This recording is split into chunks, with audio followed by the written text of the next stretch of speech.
Hey everyone, my name is Kate Gerson. I'm the co-founder and CEO of an organization called Rethink. At Rethink, we spend a lot of time thinking about work culture, about what it takes to feel included at work.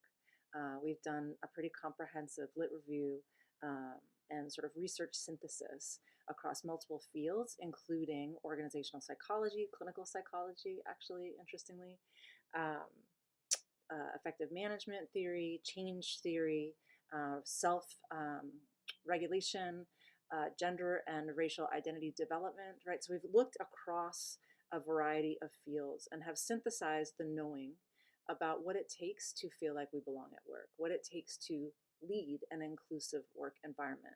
We have created a set of standards within that framework that articulate what it would be like to be proficient at this, to be causing this experience for the folks that work for you um, as an organization or as a manager.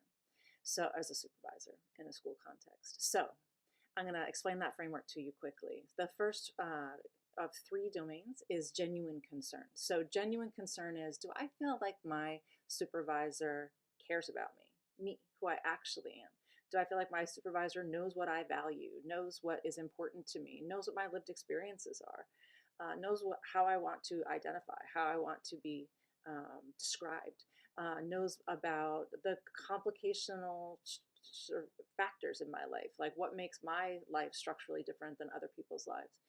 What are my physical needs at work? What are my boundaries at work? When am I available, right? And creating an environment where these aspects of self are acceptable and even welcomed, right? Even invited. So, how do I, as a supervisor, decenter myself in order to learn more, be present for, find out about, and honor the folks that work for me? That's one. Two is team membership. So, team membership is a domain wherein we have to get good at providing a coherent work experience for an entire team.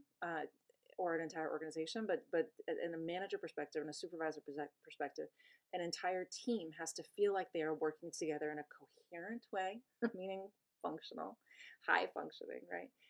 In a coherent way towards a common goal or common mission that is deeply understood and held by each person.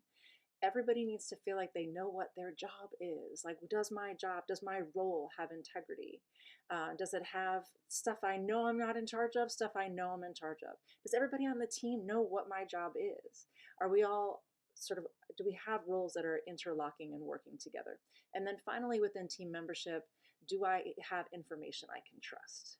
So information hoarding is a big part of how most of us were raised professionally, where like only a special group has enough information to really know what's going on. We also know that in the absence of current and reliable information, an organization will make up its own stories.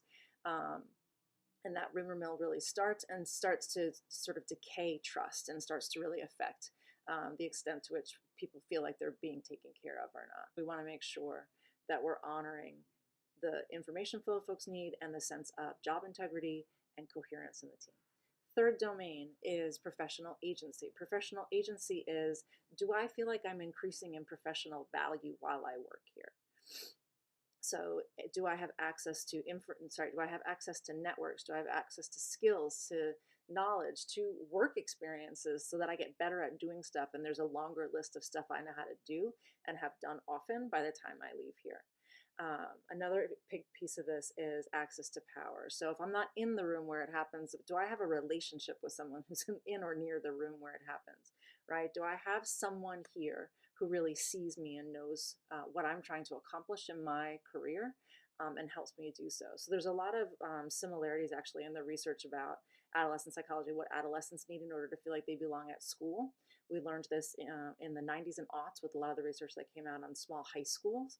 So if I have, as an adolescent, if I have an adult that I know knows me and know cares about me, and I can go to when I have a question or a problem, and that person is sort of tracking what's happening with me, that same need shows up for adults. So adults also need to feel like someone who has more power and more privilege than they do is tracking them, is understanding what they're trying to get out of their career, what they're trying to get out of the time working here, right? And so even if you're running a system or a school where or even a network office where there's not a lot of job a lot of job opportunities here, right? Like we're not opening a bunch of roles in the next few years where people can increase in power and money and improve title, which is what a lot of folks really want and need at work, even more and faster than we've seen before.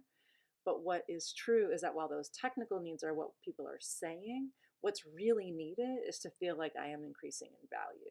So if I can't have a promotion tomorrow, can you at least make sure that I'm increasing in value while I'm here? And that will probably make me want to stay quite a bit longer.